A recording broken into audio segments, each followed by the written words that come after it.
أعوذ بالله من الشيطان الرجيم بسم الله الرحمن الرحيم الحمد لله والصلاة والسلام على رسول الله وعلى آله وعلى صحبه ومن والاه ربنا زدنا علما رب يسر ولا تعسر وتمم علينا بالخير رب اشرح لي صدري ويسر لي أمري واحلل عقدة من لساني يفقه قولي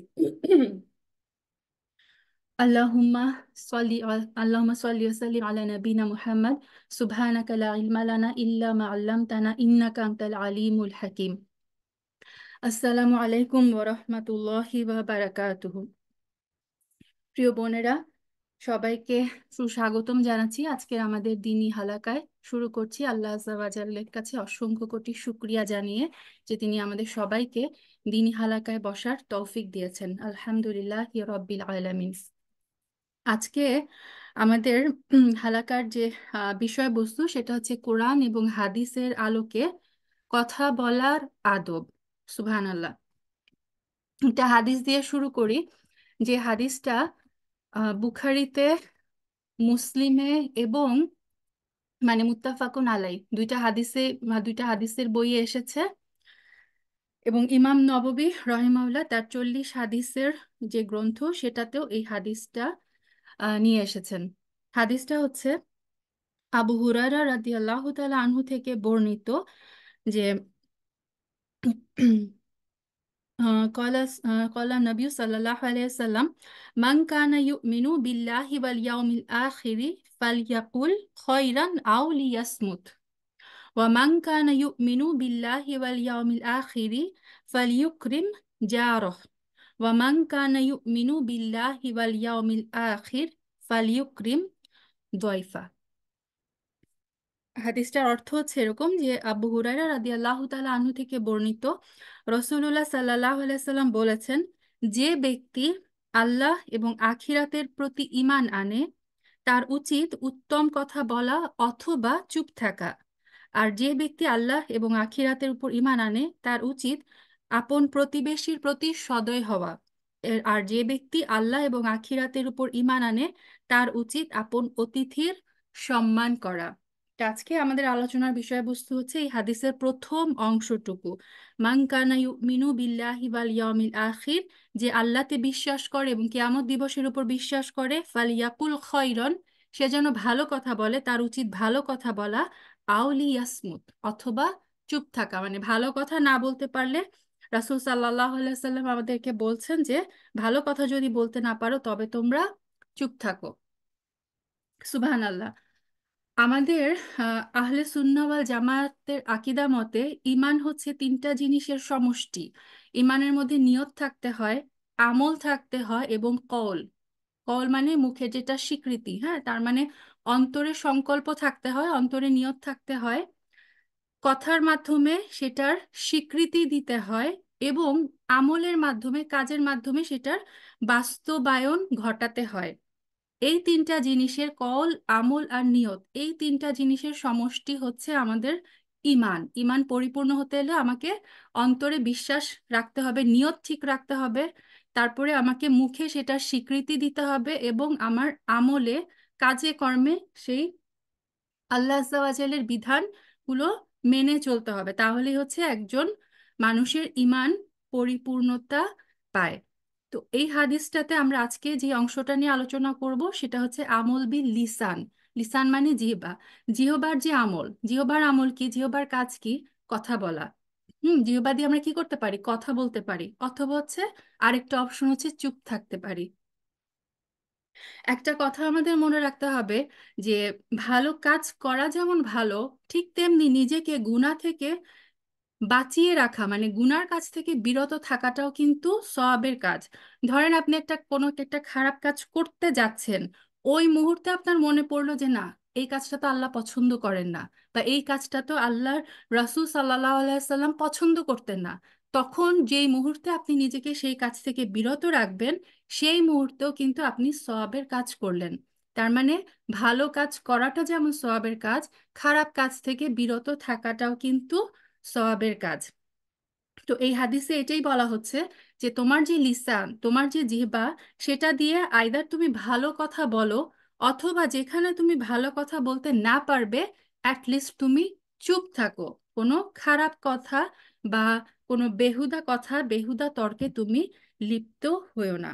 চুপ থাকার কিন্তু মুমিনের বৈশিষ্ট্য। আনফরচুনেটলি এটা স্পেশালি আমাদের মেয়েদের মধ্যে একটা মানে প্রবলেম, যে চুপ থাকার বৈশিষ্ট্যটা আমাদের মহিলাদের মধ্যে কিন্তু নাই।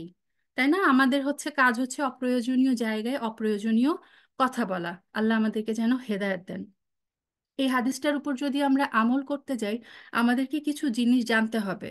কোন জিনিসটা ভালো, কোন জিনিসের বিষয়ে আমাদেরকে চুপ থাকতে হবে, সেটা আমাদের জানতে হবে। ভালো কথা কি, খারাপ কথা কি, সেটা আমার জানতে হবে। খারাপ কথা বলে ফেললে শরীয়তের সে বিষয়ে হুকুম কি, সেটা আমার জানতে হবে। তারপরে যে কথা বলছি প্রত্যেকটা সেকেন্ডে মনে রাখতে হবে, আমি যে কথাই বলছি মালাইকারা কিন্তু সেটা লিখছে। তো ডান দিকের মালাইকা কি আমার ডান দিকের আমলনামায় সেই কথাটা লিখছে, নাকি আমার এই মুখ থেকে নিঃসৃত কথাটা বাম দিকের আমলনামায় লেখা হচ্ছে, সেটাও কিন্তু আমার খেয়াল রাখতে হবে। এবং যে কোনো একটা সিচুয়েশনে কথা বলার আগে চিন্তা করতে হবে, আমি যে এই কথাটা বলবো, এই কথাটা কি এখন বলা উচিত, নাকি এই কথাটার এখন যদি আমি না বলি, চুপ থাকি, তাহলে সেটা আমার জন্য উত্তম। এই জিনিসটাও কিন্তু চিন্তা করতে হবে। ভালো কথা হচ্ছে দুই ধরনের, হ্যাঁ, দুই ধরনের। একটা হচ্ছে, প্রথমটা হচ্ছে যেটা আমি নিজের জন্য বলি, যেটা আমি নিজের জিহ্বা দিয়ে যে ভালো কথাগুলো নিজের জন্য বলি। এটা কিরকম? ফর এক্সাম্পল, জিকির করা, তাসবিহ করা, কোরআন পড়া। কোরআনকে বলা হয় আফদালু জিকির, সর্বশ্রেষ্ঠ জিকির। তো কোরআন পড়া, তাসবিহ করা, জিকির করা, ইলম শিখা, দ্বীনি ইলম শিখা এবং অপরকে শিখানো। তারপরে আমর বিল মারুফ আর নাহি আনিল মুনকার, মানে ভালো কাজের নির্দেশ দেওয়া, সৎ কাজের নির্দেশ দেওয়া। এবং যখন কোনো খারাপ কাজ হতে থাকে বা অসৎ কাজ থেকে মানুষকে নিষেধ করা, এই সবগুলো যখন আমি আমার জিহ্বা দিয়ে বলি, এই কথাগুলো আমি আমার নিজের জন্য বলছি। হ্যাঁ। আর আরেকটা হচ্ছে আরেকজনের জন্য বলা। ধরেন কেউ কোনো একটা প্রবলেম নিয়ে আপনার কাছে তার একটা প্রবলেম শেয়ার করলো, আপনি তখন তাকে একটা সদুপদেশ দিলেন, তার প্রবলেমটা আপনি কথার মাধ্যমে সলভ করে দিলেন। অথবা আর কিছু করতে না পারি, আমরা কি করতে পারি, মানুষের বিপদে কিছু কথা বলে কিন্তু তাকে সান্ত্বনা দিতে পারি। এই কাজটা, যে এই যে ভালো কথাটা, এটা কি করলাম, এটা হচ্ছে অপরের জন্য বলা। তার মানে কিছু ভালো কথা আমি নিজের জন্য বলতে পারি, কিছু কথা আমি আবার, ভালো কথা আমি অপরের জন্য বলতে পারি। মানুষের ভালো মন্দ সবকিছু নির্ভরশীল তারই জবান, তারই লিসানি, তারই জিহ্বার উপরে। মানুষ যদি নিজের জবানকে নিয়ন্ত্রণ করতে পারে এবং জবানটাকে সে সঠিকভাবে ব্যবহার করতে পারে, তবে কিন্তু এই জবানটাই, তার এই জিহ্বাটাই তার দুনিয়া এবং আখিরাতের জন্য কল্যাণকর হয়ে যায়। হ্যাঁ, সকল প্রকার দেখবেন যে যত ধরনের পৃথিবীতে ঝগড়া বিবাদ, মারামারি, কাটাকাটি, বিশৃঙ্খলা, সবকিছুর মূলে কিন্তু হচ্ছে আমার এই জিহ্বা। আবার পক্ষান্তরে যে সব ধরনের বন্ধুত্ব, সব ধরনের সহনশীলতা, সেটার মূলও কিন্তু হচ্ছে মানুষের এই জবান। খুবই অদ্ভুত। যারা মুমিন তারা কিন্তু বুঝে শুনে এবং পরিণতির কথা চিন্তা করে কিন্তু কথা বলে। কারণ একজন মুমিন ব্যক্তি সব সময় মাথায় কাজ করে যে কেয়ামতের দিনে মানুষের প্রত্যেকটা কথা এবং কাজের হিসাব নেওয়া হবে, এবং মানুষের প্রত্যেকটা কথা কিন্তু রেকর্ড হয়ে যাচ্ছে। এটা সূরা কফে আল্লাহ আজ্জা ওয়া জাল বলেছেন, মা ইয়ালফিযু মিন কাওলিন ইল্লা লাদাইহি রাকীবুন আতীদ। মানে মানুষ তার কল থেকে, তার মুখ থেকে এমন কিছু উচ্চারণ করে না যেটার জন্য, যেটা রেকর্ড করার জন্য সদা প্রস্তুত প্রহরী নাই। তার মানে কি, মানুষ যেই কথাটাই তার কল থেকে, মুখ থেকে উচ্চারণ করে, সেই কথাটা রেকর্ড করার জন্য আল্লাহ আজ্জা ওয়া জাল দুইজন ফেরেশতা নিযুক্ত করেছেন। এবং তাদের বৈশিষ্ট্য বলা হচ্ছে রকিবুন আতিদ। রকিব মানে হচ্ছে যে মানে অলওয়েজ ওয়াচফুল, সব সময় যে আপনার দিকে তাকিয়ে আছে, প্রত্যেকটা মুহূর্তে ওই ফেরেশতা তাকিয়ে আছে যে আপনি কি করছেন। আর আতিদ মানে লেখার জন্য অলওয়েজ রেডি, যেই কথাটাই বের হচ্ছে সাথে সাথে লেখা হয়ে যাচ্ছে। সো আমার আপনার উপর ডিপেন্ড করে, আমার এই কথাটা ডান দিকের আমলনামায় লেখা হচ্ছে অথবা নাকি বাম দিকের আমলনামায় লেখা হচ্ছে। তো এই জিনিসটা আমাদের সবসময় মাথায় রাখতে হবে, যেই মুহূর্তে আমি যেই কথাটাই বলছি, আমার কথা কিন্তু মালাইকা রেকর্ড করে ফেলছে। আল্লাহ আজ্জা ওয়া জালের মানে এই যে জিহবা আল লিসান, এটা আল্লাহর একটা বিশাল নিয়ামত এবং এটা আল্লাহর আশ্চর্য একটা সৃষ্টি, যে এই যে নরম একটা জিহ্বা, হ্যাঁ, এই যে একটা মাংসপিণ্ড, এই জিহ্বাটা এমন একটা হাতিয়ার যেটা তলোয়ারের থেকেও কিন্তু ধারালো। তলোয়ার দিয়ে আঘাত করলে যতখানি ক্ষতি করা যায়, কথা দিয়ে আঘাত করে কিন্তু মানুষ তার চেয়ে হাজার গুণ বেশি ক্ষতি করতে পারে। কথা দিয়ে কিন্তু আপনি একজনের অন্তরকে চূর্ণ বিচূর্ণ করে দিতে পারেন। সে কারণে রাসূল সাল্লাল্লাহু আলাইহি ওয়াসাল্লাম প্রত্যেক মুসলিমকে সতর্ক করে দিয়ে বলেছেন, আল মুসলিমু মান সালিম আল মুসলিমুনা মিন লিসানিহি ওয়া ইয়াদিহি।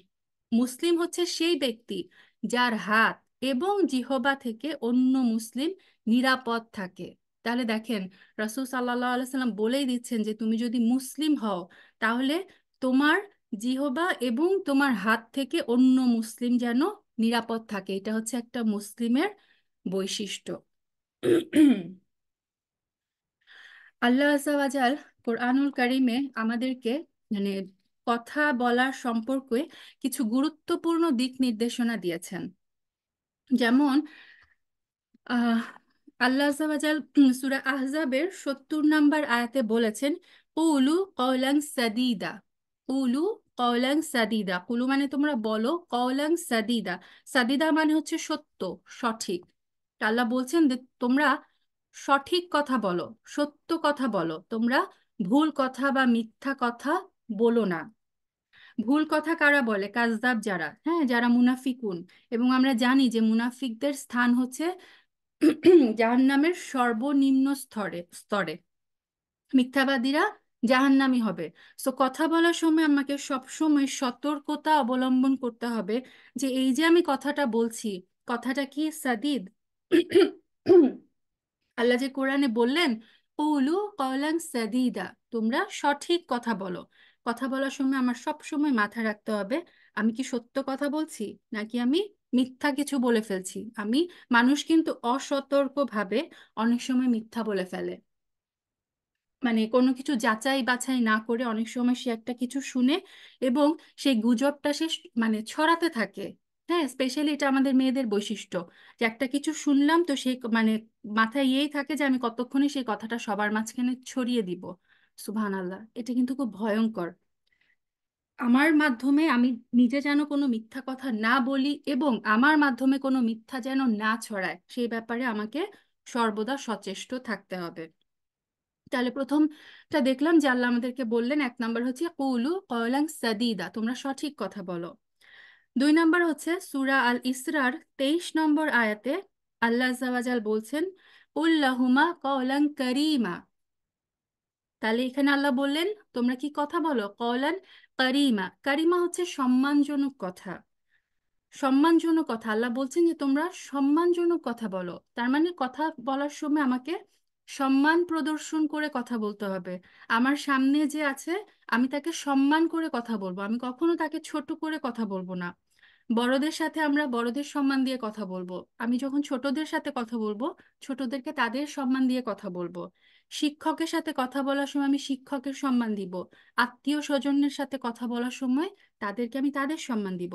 কাউকে অসম্মান করে, কাউকে আঘাত করে আমরা কথা বলবো না। কথার মাধ্যমে কিন্তু আমরা অনেক সময় জুলুম করে ফেলি। অসম্মানজনক কথা বলে আমরা মানুষের হৃদয় ভেঙে দিই, তার উপরে জুলুম করে ফেলি। এটা বলা থেকে যেন আমরা, আল্লাহ আযাওয়াজাল যেন আমাদের সবাইকে বিরত রাখেন। তাহলে আমরা পেলাম কুলু কওলান সাদীদা, কুলু কওলান কারীমা। 3 নম্বরে সূরা তাহার 44 নম্বর আয়াতে আল্লাহ আযাওয়াজাল বলছেন, কুলা লাহু কওলান লাইয়িনা। এটা হচ্ছে মুসা আলাহিসাল্লামকে, যখন মুসা আলাহিসাল্লাম এবং হারুন আলাইহিমাসাল্লামকে যখন ফেরাউনের কাছে পাঠালেন, আল্লাহ আযাওয়াজাল তাদেরকে নির্দেশ দিলেন যে তোমরা ফেরাউনের কাছে যে কথা বলো, কেমন কথা? কওলান লাইয়িনা। লাইয়িনা মানে হচ্ছে নরম ভাবে, কঠোরতা অবলম্বন করো না। তো চিন্তা করেন, ফেরাউন যে নিজেকে বলতো যে আনা রব্বুকুমুল আলা, আমি হচ্ছি রব, যে নিজেকে আল্লাহর স্থানে বসাতো, মানে নিজেকে সে আল্লাহ ভাবতো, মানুষজনকে বলতো যে আমি হচ্ছি তোমাদের রব, আমার ইবাদত করো। সেই ফেরাউনের কাছে আল্লাহ যখন তার নবীদেরকে পাঠালেন, আল্লাহ বলে দিলেন তোমরা ফেরাউনের সাথে কঠোরতা অবলম্বন করবে না। তোমরা তার ফেরাউনের সাথে নম্রভাবে বিনয়ের সাথে কথা বলো। তো সুবহান আল্লাহ, এই আয়াতটা থেকে আমরা কি শিখতে পারি? আমি আপনি আমাদের আশেপাশে যখন আমরা অন্য কারোর সাথে কথা বলি, তারা তো কেউ ফেরাউনের চেয়ে খারাপ না, তাই না?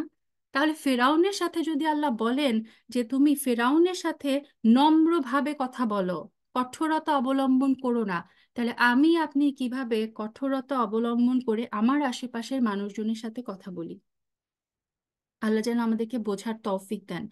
আমরা যখন স্পেশালি বাংলাদেশের প্রেক্ষিতে বলছি আমি, যে আমাদের বাসার যে হেল্পিং হ্যান্ডরা, আমাদের যে কাজের সাহায্যকারীরা, তাদের সাথে যখন আমরা কথা বলি, রিক্সাওয়ালাদের সাথে যখন কথা বলি, সবজিওয়ালার সাথে যখন কথা বলি, আমাদের বাসার ড্রাইভারদের সাথে যখন আমরা কথা বলি, আমরা কিভাবে তাদের সাথে কথা বলি? আমরা কি তাদেরকে সম্মান দিয়ে কথা বলি? আমি আমার পরিবারের অন্য মানুষজনের সাথে, আমার সন্তানের সাথে, আমার হাজবেন্ডের সাথে যেভাবে কথা বলি সম্মান দিয়ে, আমি আমার আশেপাশের এই মানুষগুলোকে, যারা আমার চোখে আমি মনে করি যে তারা সোশ্যালি তাদের স্ট্যাটাস আমার চেয়ে অনেক নিচু, এই ভেবে আমরা যদি মানে অহংকার বোধ করে তাদের সাথে যদি তুচ্ছ তাচ্ছিল্য করে কথা বলি। আমরা জানি যে বাংলাদেশি রিক্সাওয়ালাদেরকে, ওনাদেরকে যখন ডাকা হয় তখনও আমরা কোন ভাষায় ডাকি, এটা কিন্তু আমরা সবাই জানি। আল্লাহ আমাদেরকে মাফ করুক, সুবহান আল্লাহ। দুনিয়াতে হয়তো আমার চোখে তার স্ট্যাটাস সোশ্যাল পজিশন আমার চেয়ে নিচু, কিন্তু আমি আপনি কিন্তু জানি না আল্লাহর চোখে হয়তো সেই ব্যক্তি, সেই রিক্সাওয়ালা, আল্লাহর চোখে হয়তো আমার চেয়ে হয়তো তার মর্যাদা অনেক বেশি। সো সবসময় আমাদের মনে রাখতে হবে যে সোশ্যালি যারা হচ্ছে মানে আমাদের চোখে আপাত দৃষ্টিতে সোশ্যালি যাতে স্ট্যাটাস আমাদের চেয়ে কম, মাথায় রাখতে হবে আল্লাহ চেয়েছেন বলি ওই ব্যক্তি ওই পজিশনে, আমি তার পজিশনে, তাই না? আল্লাহ কিন্তু চাইলেই আমি তার জায়গায় থাকতে পারতাম, সে আমার জায়গায় থাকতে পারতো। সো এটা হচ্ছে আল্লাহর নিয়ামত, এটা হচ্ছে আল্লাহর ফয়সালা, এটা হচ্ছে আল্লাহর দেওয়া রিজিক। সো আল্লাহর সৃষ্টি আরেকজন মানুষের প্রতি আমি যখন কথা বলবো, তখন অবশ্যই নম্রতার সাথে বিনয়ের সাথে তাকে সম্মান দিয়ে তার সাথে আমাদের কথা বলতে হবে। কারো মনে কষ্ট দিয়ে আমরা কথা বলতে পারবো না, সেই অধিকার আমাদের নাই। কৌলু কওলান লাইয়িনা। আচ্ছা, 4 নম্বরে সূরা বাকারার 83 নম্বর আয়াতে আল্লাহ আযজা ওয়া জাল বলছেন কৌলু লিন্নাসি হুসনা। হুসনা হচ্ছে দ্য বেস্ট, দ্য মানে সবচেয়ে সুন্দর। আল্লাহ বলছেন তুমি মানুষের সাথে সবচেয়ে সুন্দরভাবে, উত্তম ভাবে কথা বলো। যারা মানে দিনের নসিহা দিবে, এমন ভাবে নসিহা দিতে হবে সেটা যেন মানুষের জন্য উপকারী হয়, সেটা যেন সুন্দরভাবে হয়। হ্যাঁ, আরেকটা হাদিসে এসেছে, রাসূল সাল্লাল্লাহু আলাইহি সাল্লাম বলেছেন যে কালিমাতুন তাইয়্যিবাতুন সাদাকা। কালিমাতুন তৈয়িবা মানে হচ্ছে ভালো কথা হচ্ছে সদাকা। সো আপনি যখন আরেকজনকে একটা ভালো কথা বলবেন, একটা ভালো উপদেশ দিবেন, মনে রাখবেন আপনার আমলনামায় কিন্তু একটা সাদাকা লেখা হচ্ছে। কালিমাতুন তৈয়িবাতুন সাদাকা, একটা ভালো কথাও কিন্তু সাদাকা। আরেকটা হাদিসে এসেছে যে আদ-দীনু নাসিহা, দিনটা হচ্ছে নাসিহা। তো নাসিহা কখন হবে? নাসিহা তখন হবে যখন আপনি যেই কথাটা কাউকে বলছেন সেইটা একটা উপকারী কথা হবে, সেটা হুসনা। এই যে আল্লাহ বললেন যে কুলু লিন নাসি হুসনা, একটা সুন্দর কথা হবে, মানুষ উপকৃত হবে, মানুষের জন্য একটা বেনিফিশিয়াল একটা কথা হবে, তখনই সেই জিনিসটা হবে আপনার জন্য মানে নাসিহা, আরেকজন মানুষের জন্য সেটা হয়ে যাবে নাসিহা। 5 নম্বর সূরা নিসার 5 নম্বর আয়াতে আল্লাহ আযজা ওয়া জাল বলছেন কুলু লাহুম কাওলাম মা'রুফা। কাওলাম মা'রুফা, মা'রুফের অনেকগুলো অর্থ আছে, তার মধ্যে যেমন উত্তম, তারপরে বিনীতভাবে, সুন্দরভাবে, সঠিক। আরেকটা অর্থ হচ্ছে স্ট্রেইট, স্ট্রেইট কথা বলতে বলা হয়েছে। অনেকের অভ্যাস আছে ঘুরিয়ে পেঁচিয়ে কথা বলে, একটা কথা সহজভাবে যেটা বলা যায় সেটাকে সহজভাবে না বলে অনেকেই আছে কথা ঘুরিয়ে পেঁচিয়ে উপস্থাপন করে। আল্লাহ আমাদেরকে বলছেন কৌলু কওলা মারুফা, সঠিক কথা বলো, সুন্দরভাবে কথা বলো, স্ট্রেইট কথা বলো, স্ট্রেইট টু দা পয়েন্টে কথা বলো। এই জিনিসটাও আমাদের খেয়ালে রাখতে হবে। তাহলে 5টা আয়াতে আমরা কি পেলাম? আমি জাস্ট আরেকবার রিপিট করছি। আম, সূরা আহজাবের 70 নম্বর আয়াতে আল্লাহ বলেছেন কৌলু কওলান সাদিদা, তোমরা সঠিক কথা বলো। সূরা ইসরার 23 নম্বর আয়াতে আল্লাহ বলেছেন কুল্লাহুমা কওলান কারীমা, তোমরা সম্মানজনক কথা বলো। সূরা তাহার 44 নম্বর আয়াতে আল্লাহ বলেছেন, কুলা লাহু কওলান লাইয়িনা, তোমরা নম্রভাবে কথা বলো। সূরা বাকারার 83 নম্বর আয়াতে আল্লাহ বলছেন, কুলু লিন্নাসি হুসনা, তোমরা মানুষের সাথে উত্তম সুন্দর কথা বলো। সূরা নিসার 5 নম্বর আয়াতে আল্লাহ বলছেন, কুলু কওলা মারুফা, যে তোমরা সদালাপ মানে স্ট্রেইট কথা বলো, কল্যাণকর কথা বলো। এছাড়াও সূরা নিসার 148 নম্বর আয়াতে আল্লাহ বলে দিচ্ছেন যে মন্দ কথার প্রচারণা আল্লাহ পছন্দ করে না। তার মানে কি, আল্লাহ বলছেন যে তোমরা মন্দ কথা, খারাপ কথা তোমরা বলো না এবং খারাপ কথা তোমরা প্রচার করো না। সূরা বনী ইসরাইলের 36 নম্বর আয়াতে আল্লাহ বলেছেন যে যে বিষয়ে তোমার জ্ঞান নেই তার অনুসরণ করো না। তার মানে এখান থেকে আমরা বুঝছি যে না জেনে, যে বিষয়ে আমার জ্ঞান নাই সেই বিষয়ে আমি কথা বলতে যাব না। আমাদের অনেকের একটা টেন্ডেন্সি আছে যে আমি জানি কি না জানি কিছু একটা আমার বলতে হবেই, সো সেখানে আমি কথা বলবোই না। আল্লাহ বলে দিচ্ছেন যে বিষয়ে তোমার জ্ঞান নাই সেই বিষয়ে তুমি কথা বলো না। সিম্পলি বলেন যে না আমি জানি না, বা চুপ থাকেন। হ্যাঁ, এটা আমাদের অভ্যাস করতে হবে। তারপর আহ অহেতুক বাজে প্রশ্ন করা নিষেধ, এটা কিন্তু ইসলামে নিষেধ। যেমন সূরা মাইদার 101 নম্বরে আয়াতে আল্লাহ বলছেন, হে মুমিনগণ, তোমরা সেই সব বিষয়ে প্রশ্ন করো না যা তোমাদের নিকট প্রকাশ হলে তোমাদেরকে কষ্ট দিবে। হাদিস থেকেও আমরা পাই যে রাসূল সাল্লাল্লাহু আলাইহি সাল্লাম তার সাহাবীদের উদ্দেশ্য করে বলেছিলেন যে বনি ইসরাইল মুসা আলাইহিস সালামকে যেরকম প্রশ্ন করতো তোমরা আমাকে সেরকম অহেতুক প্রশ্ন করো না। আমরা কিন্তু জানি না যে বনি ইসরায়েলের একটা বৈশিষ্ট্য ছিল অহেতুক প্রশ্ন করা। সেই সূরা বাকারার আল্লাহ যখন তার মুসা আলাইহিস সালামকে বললেন যে তুমি তোমার কওমকে বলে একটা গরু জবাই করতে, তারা কিন্তু সেটা নিয়ে অহেতুক প্রশ্ন করলো। মুসা, তুমি তোমার রবকে জিজ্ঞেস করো গরুর রং কেমন হবে, গরুর বয়স কেমন হবে। এই যে এক্সেস কথা, এই যে অনর্থক অপ্রয়োজনীয় বাজে প্রশ্ন করা, এটা থেকে কিন্তু ইসলামে আমাদেরকে নিষেধ করা হয়েছে। হ্যাঁ, আমি যখন কোনো জায়গায় কিছু বুঝবো না, যেটা জানলে আমার জন্য উপকারী হবে, সেই কথা আমি অবশ্যই জিজ্ঞেস করব, কিন্তু কারো কারো অভ্যাস হচ্ছে শুধু শুধু অনর্থক প্রশ্ন করা। এই জিনিস থেকেও আমাদের বিরত থাকতে হবে। আরেকটা ইম্পর্টেন্ট জিনিস হচ্ছে অনর্থক কথা এবং কাজ থেকে বিরত থাকতে হবে।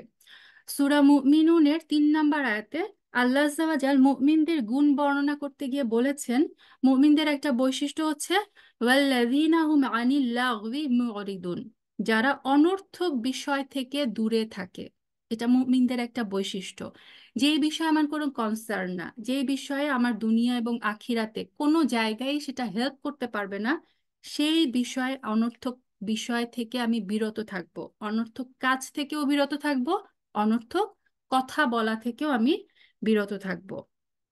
এই সম্পর্কে রাসূল সাল্লাল্লাহু আলাইহি সাল্লামের একটা খুব সুন্দর হাদিস আছে যে মিন হুসনি ইসলামিল মারই তারকুহু মা লা ইয়ানি, কোন মুসলিমের ইসলামের সৌন্দর্য, মিন হুসনি ইসলামিল মারই মানে একজন মানুষের, একজন মুসলিমের যে যে তার ইসলামের যে সৌন্দর্য সেটা হচ্ছে কি, সে অনর্থক বিষয় থেকে দূরে থাকবে। সুবহানাল্লাহ, এই জিনিসটা যদি আমরা করতে পারতাম তাহলে দুনিয়া অনেক সমস্যার এমনি সমাধান হয়ে যেত। আমরা অনেকে আরেকজনের পার্সোনাল বিষয় আমাদের জানার কোনোই দরকার নাই, কিন্তু আমরা কি করি, আমরা সেই ব্যাপারগুলোতেও নাক গলাই, সেই ব্যাপারেও আমরা কোনো একটা মন্তব্য করে ফেলি, অথবা সেটা নিয়ে একজনের একটা কিছু জানতে পারলে আমরা দেখা যায় অন্যের মধ্যেও সেটা ছড়ানোর চেষ্টা করি, ওটা আমাদের একটা গসিপের টপিক হয়ে যায়। এবং এখানে আরেকটা কথা বলে রাখি, এই যে মানে আমি জবানের কথা বলছি, আসলে আজকালকার যুগে কিন্তু জবানটা, হ্যাঁ আজকালকার যুগে জবানটা কিন্তু শুধু আমার জিহ্বার মধ্যে সীমাবদ্ধ না। আজকালকার যুগে, সোশ্যাল মিডিয়ার যুগে, ইন্টারনেটের যুগে, ফেসবুক, হোয়াটসঅ্যাপ, যে কোনো সোশ্যাল মিডিয়া, এটা দিয়ে এই যে আমি একটা ক্লিক করি, আমি একটা ইমোজি দিয়ে দেই, আমি একটা কমেন্ট লিখে ফেলি, এটাও কিন্তু আমার জবানের অঙ্গ, এটা অংশ, এটাও কিন্তু আমার জবান।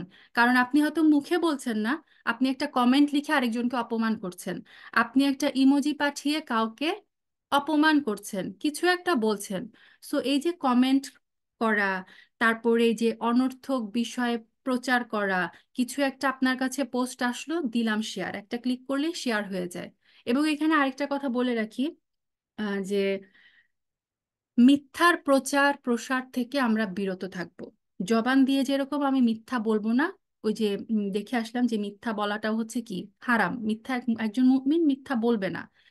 ঠিক সেরকমই মিথ্যা কোনো কিছু আমি প্রচারেও অংশগ্রহণ করব না। অনেক সময় দেখবেন যে ফেসবুকে স্পেশালি একটা হাদিসের নামে আর কি, হাদিস বলে যে একটা জিনিস প্রচার করা হয়, এবং আমরা কি করি, হাদিস পাওয়া মাত্রই হচ্ছে সেটা না যাচাই বাছাই করে শেয়ার করে দিই, ফরওয়ার্ড করে দিই।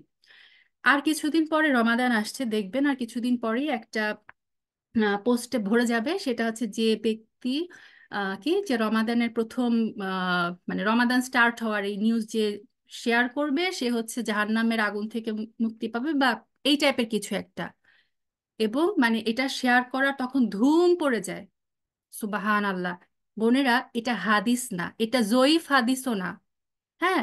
সো অ্যাটলিস্ট আমাকে এখানে যারা শুনছেন, যারা পরে শুনবেন, আপনারা অ্যাটলিস্ট এই জিনিস প্রচার করবেন না। এবং আপনার ফ্রেন্ড লিস্টে যখনই কেউ এই পোস্টটা প্রচার করবে, শেয়ার করবে, তখন বিনীতভাবে তাকে তার ইনবক্সে জানাবেন যে বোন, তুমি যেটা শেয়ার করলে এটা একটু রেফারেন্স দাও, এবং দয়া করে জানাবেন যে এটা হাদিসও না, এটা জয়ীফ হাদিসও না, এটা কোনো হাদিসই না। সো দেখেন, এই যে রাসূল সাল্লাল্লাহু আলাইহি সাল্লামের নামে আমরা যে মিথ্যা অপপ্রচার করি, এটা ভয়ঙ্কর একটা অপরাধ। আমরা কিন্তু এটা জানিও না। সো ফেসবুকে বা যে কোনো সোশ্যাল মিডিয়ায় কোনো কিছু ফরওয়ার্ড করার আগে, শেয়ার করার আগে অবশ্যই আপনি নিজে সেটা যাচাই বাছাই করে নেবেন। সহি হাদিস হলে অবশ্যই শেয়ার করবেন। বাট এই যে যেরকম মানে হাদিসের নামে যে জালিয়াতি, হাদিসের নামে যে বিভ্রান্তিগুলো ছড়ানো হয়, সেটার যেন আমরা অংশগ্রহণ না করি। এটার ব্যাপারে আমরা যেন কেয়ারফুল থাকি। আচ্ছা। আহ সূরা হামিম সেজদার 34 নম্বর আয়াতে আল্লাহ আজ্জা ওয়া জাল বলেছেন যে ভালো এবং মন্দ সমান হতে পারে না, মন্দকে প্রতিহত করো তব তোমরা উত্তম দ্বারা। তার মানে এই আয়াতটা থেকে আমরা বুঝতে পারি, কেউ যদি খারাপ কথা বলে আমার সাথে, তার উত্তরে আমি তার সাথে খারাপ কথা বলতে পারবো না। আল্লাহ বলছেন যে মন্দকে তোমরা উত্তম দ্বারা প্রতিহত করো। তার মানে কেউ খারাপ কথা বললো, তার উত্তরে আমাকে ভালো কথা বলতে হবে। এটা অনেক কঠিন। আল্লাহ যেন আমাদের সবাইকে তৌফিক দেন। আচ্ছা, আরেকটা জিনিস আমাদের মধ্যে, আমাদের সোসাইটিতে ইদানিং খুব প্রচলিত, সেটা হচ্ছে স্ট্যান্ড আপ কমেডি। হ্যাঁ, এটা খুবই জনপ্রিয় আজকালকার যুগে, স্ট্যান্ড আপ কমেডিয়ান। সুবহান আল্লাহ। রাসূল সাল্লাল্লাহু আলাইহি সাল্লাম বলেছেন যে ধ্বংস তার জন্য যে ব্যক্তি মিথ্যা কথা বলে মানুষকে হাসায়। ধ্বংস তার জন্য, ধ্বংস তার জন্য। এক হাদিসে উনি তিনবার, রাসূল সাল্লাল্লাহু আলাইহি সাল্লাম তিনবার ওই ব্যক্তির জন্য ধ্বংস কামনা করেছেন, যে কি করে, মানুষকে হাসানোর জন্য মিথ্যা কথা বলে। এবং এটা অনেকে খুব ফানি ভাবে নেয়, কোনো মানে খুব লাইটলি নেয় ব্যাপারটা, যে মিথ্যা কথা বলে মানুষ লোক হাসানো। বা অনেকে দেখবেন যে আরেকজনের মিমিক মিমিক করে, যে সেইভাবে কথা বলে, সেইভাবে হাঁটে। এই যে এগুলা করা, এগুলা টোটালি নিষিদ্ধ। আমরা যেন কেয়ারফুল থাকি।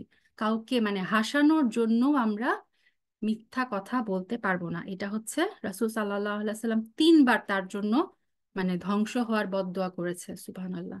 আল্লাহ যেন আমাদেরকে হেফাজত করেন।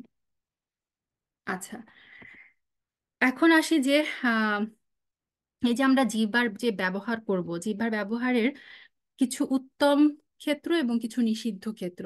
উত্তম ক্ষেত্রগুলোর মধ্যে কয়েকটা এক্সাম্পল হতে পারে, যেমন শিক্ষামূলক আলোচনা, হ্যাঁ, বা বক্তৃতা, দিনী নসিহার যেই হালাকা ওই টাইপের। তারপর হচ্ছে পরস্পর ইলমের তাকরার বা চর্চা করার ক্ষেত্রে, আপনি কাউকে কিছু শিখাচ্ছেন, আপনি তার কাছ থেকে কিছু শিখছেন, এটা হচ্ছে জবান ব্যবহারের একটা উত্তম ক্ষেত্র। আরেকজনকে ইলম শিক্ষা দেওয়া। তারপর হচ্ছে পরস্পরের মধ্যে ঝগড়া মীমাংসা করার ক্ষেত্রে, দুইজনের মধ্যে ঝগড়া লেগেছে, আপনি ট্রাই করলেন তাদের মধ্যে মিটমাট করে দিতে, ওইটা হচ্ছে জবান ব্যবহারের একটা উত্তম ক্ষেত্র। সৎ কাজের আদেশ দেওয়ার ক্ষেত্রে, হ্যাঁ, অসৎ কাজ থেকে নিষেধ করার ক্ষেত্রে, কাউকে উত্তম পরামর্শ দেওয়ার ক্ষেত্রে, কেউ আপনার কাছে কোনো পরামর্শ চাইলো, আপনি আপনার জানা মতে মানে সর্বোত্তম পরামর্শটা তাকে দিলেন, এটাও জবান ব্যবহারের একটা উত্তম ক্ষেত্র। আরেকটা হচ্ছে মানুষকে সঠিক পথের দিক নির্দেশনা দেওয়ার ক্ষেত্রে। এখন আসি জবান ব্যবহারের নিষিদ্ধ ক্ষেত্র কি। আমি কখন চুপ থাকবো, প্রথমে বলি যে আমি কোথায় কোথায় চুপ থাকতে হবে। যখন বলা হয় যে when it's time to listen, কোনো কোনো ক্ষেত্রে ধরেন আপনি এরকম একটা জায়গায় গেলেন যে একজন কথা বলছে যে আপনার চেয়ে বেশি জানে, সেটা যে কোনো ব্যাপারেই হোক, দুনিয়ার ক্ষেত্রেই হোক আর দিনী ক্ষেত্রেই হোক, তখন আপনি চুপ থাকেন। তখন আপনি চুপ থেকে, যখন আপনার শোনার সময়, ওখানে আপনি আপনার বলার চেয়ে আপনার শোনাটা ইম্পর্টেন্ট বেশি, সেই জায়গায় আমাদেরকে চুপ থাকতে হবে। চুপ থেকে মনোযোগ দিয়ে শুনতে হবে। তারপরে বলা হয় যে be silent when you don't know all the facts. আমি যখন মানে যুক্তি লজিক যদি আমার কাছে না থাকে সেই ক্ষেত্রে আমাকে চুপ করে থাকতে হবে। অনেক মানুষ আছে অহেতুক তর্ক করে, অহেতুক তর্ক করে সে জিততে চায় সব সময়, মানে জিতার জন্য সে তর্ক করে। সেই ক্ষেত্রে যখন আপনার কাছে কোনো লজিক থাকবে না, ফ্যাক্টস থাকবে না, তখন চুপ হয়ে যেতে হবে। আল্লাহ আজ্জা ওয়া জাল কিন্তু সূরা কাহাফে আমাদেরকে বলেই দিয়েছেন যে ওয়াকানাল ইনসানু আকসারা শাইইন জাদালা। মানুষের মধ্যে অধিকাংশ মানুষই হচ্ছে তর্কপ্রিয়, তর্ক করতে আমরা খুব ভালোবাসি। 3 নম্বর ক্ষেত্র হচ্ছে be silent in the heat of anger. যখন আমরা রাগান্বিত অবস্থায় থাকি, যখন আমরা রেগে যাই, তখন আমরা চুপ হয়ে যাব। যেই মুহূর্তে আমরা রেগে যাব বুঝতে পারবো আমাদের সেই মুহূর্তে চুপ হয়ে যেতে হবে। কারণ রাগের মাথায় আমরা এমন কিছু বলে ফেলি, মানুষ মানে ঠান্ডা মাথায় আমি যেই কথা কখনোই বলতাম না। এবং এই রাগের মাথায় অনেক কিছু বলে ফেলে কিন্তু মানুষের মধ্যে সম্পর্ক নষ্ট হয়, সংসার ভাঙে, ডিভোর্স হয় সবচেয়ে বেশি রাগের মাথায়। শায়েকদের কাছে যখন মানুষ কোয়েশ্চেন করে ডিভোর্স সংক্রান্ত কোয়েশ্চেন গুলার 80%ই থাকে যে আমি তো রাগের মাথায় আমার ওয়াইফকে ডিভোর্স দিয়ে ফেলেছি, এখন এটার সলিউশন কি। তো সুবহান আল্লাহ, যেই মুহূর্তে রেগে যাব আমাদের চেষ্টা করতে হবে সেই মুহূর্তে চুপ হয়ে যাওয়া। রাগের মাথায় মানুষ কখনোই ভালো কথা বলতে পারে না। রেগে গেলে আমরা চুপ হয়ে যাব সেফ সাইডে থাকার জন্য। কারণ ওই মুহূর্তে আমার কথা কিন্তু একটা সম্পর্ককে নষ্ট করে দিতে পারে। তারপর আরেকটা ক্ষেত্র হচ্ছে যে be silent if you would be ashamed of your words letter.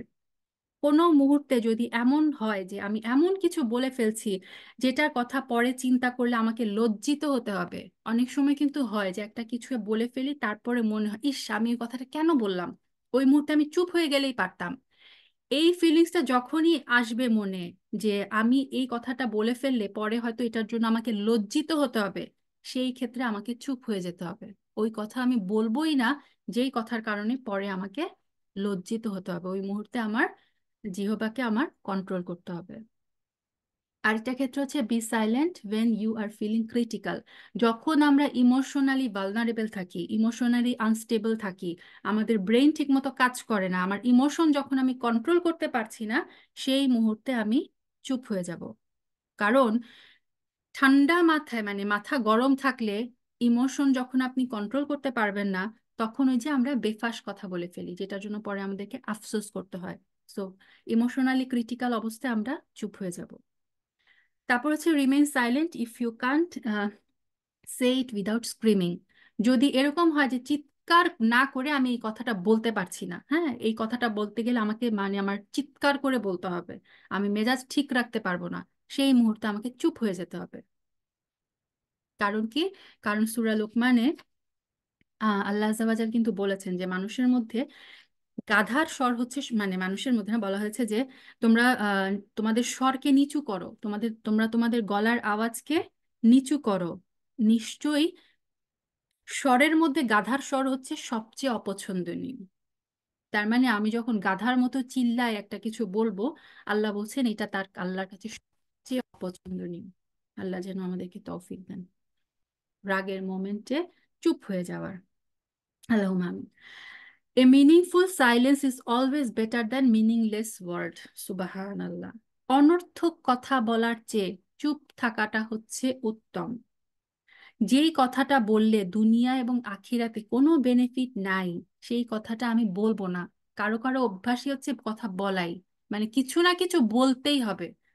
কথা বলার সময় আমার মাথায় রাখতে হবে এই যে একটা কথা বলছি, হ্যাঁ এই যে আমার জবানটাকে আমি খরচ করছি, এই কথাটা কি যার উদ্দেশ্যে বলছি সেটা কি তার দুনিয়াতে বা আখিরাতে অথবা আমার নিজের দুনিয়ার জন্য আখিরাতের জন্য কোনো বেনিফিট আনবে, কোনো উপকার আনবে? যদি না হয় সেক্ষেত্রে আমি চুপ হয়ে যাব। Meaningful silence is always better than meaningless word. এই কথাটা মাথায় রাখতে হবে। আর এটা হচ্ছে be silent if your words will offend a person. কথার মাধ্যমে কিন্তু আমরা মানুষকে দোষারোপ করি, হ্যাঁ কথার মাধ্যমে কিন্তু আমরা একজন আরেকজনকে লজ্জিত করি। আমরা কিন্তু এক্সপার্ট, স্পেশালি মেয়েরা এক্সপার্ট একজনের দোষ আরেকজনের উপর চাপিয়ে দেওয়ার। কথার মাধ্যমে কিন্তু আমরা আরেকজন মানুষের সম্মান হানি করে ফেলি। যখনই আমি বুঝতে পারবো যে আমার এই কথাটা আমি যারকে উদ্দেশ্য করে বলছি সেই ব্যক্তি এই কথার মাধ্যমে অফেন্ডেড হতে পারে, সেই মুহূর্তে আমি চুপ হয়ে যাব, সেই মুহূর্তে আমি আর সেই কথাটা বলবো না। আরো কিছু সেক্টর যেখানে আমি মানে যেটাকে বলা হয় যে জবান ব্যবহারের নিষিদ্ধ কিছু ক্ষেত্র, সেটা হচ্ছে মিথ্যা বলা। আমি কখনো মিথ্যা বলবো না। হাসি ঠাট্টা করা, কেউ কেউ আছে যে শুধু শুধুই মানে অনর্থক হাসি ঠাট্টা, এক্সট্রা অতিরিক্ত হাসি ঠাট্টা এগুলা করাও কিন্তু নিষেধ। অশ্লীল কথাবার্তা বলা, কাউকে গালিগালাজ করা, পরের দোষচর্চা বা গীবত করা, যেটা আমাদের মেয়েদের আরেকটা বড় দোষ, গীবত, পরচর্চা, তারপরে চগলখড়ি, এগুলা। এটা নিয়ে ইনশাল্লাহ সামনে আলোচনা আসবে। তারপর হচ্ছে কারো ওপর অপবাদ দেওয়া, হ্যাঁ, খুবই মানে জঘন্য অপরাধ। কারো গোপন বিষয় প্রকাশ করে দেওয়া, কেউ হয়তো আপনাকে ট্রাস্ট করে একটা কথা বললো, সেই জিনিস আমরা কি করি অনেক সময় আরেকজনের কাছে বলে দিই। এটাও আমাদের মেয়েদের স্পেশালি অভ্যাস, যে আমি আপনাকে বললাম, এটা কিন্তু আপনি আর কাউকে বলেন না। এটা কিন্তু খুব কমন জিনিস মেয়েদের মধ্যে। এই যে কারো গোপন বিষয় প্রকাশ করে দেওয়া, এটা ভয়াবহ একটা, আপনি কি করলেন, আমানতের খেয়ানত করলেন। কেউ বিশ্বাস করে আপনাকে একটা কথা বলেছিল, আপনি সেই আমানতটার খেয়ানত করলেন, এটা কিন্তু ভয়াবহ অপরাধ। কারো গোপন বিষয় আমরা প্রকাশ করব না।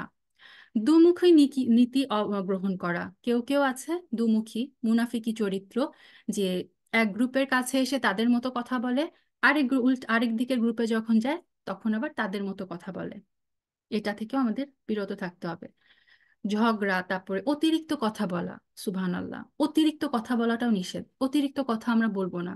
ওই যে বারবার বলছি যে আমার এই কথা যদি দুনিয়া আখিরাতে বেনিফিটেড না হয়, আমি চুপ থাকবো, কথা বলবো না।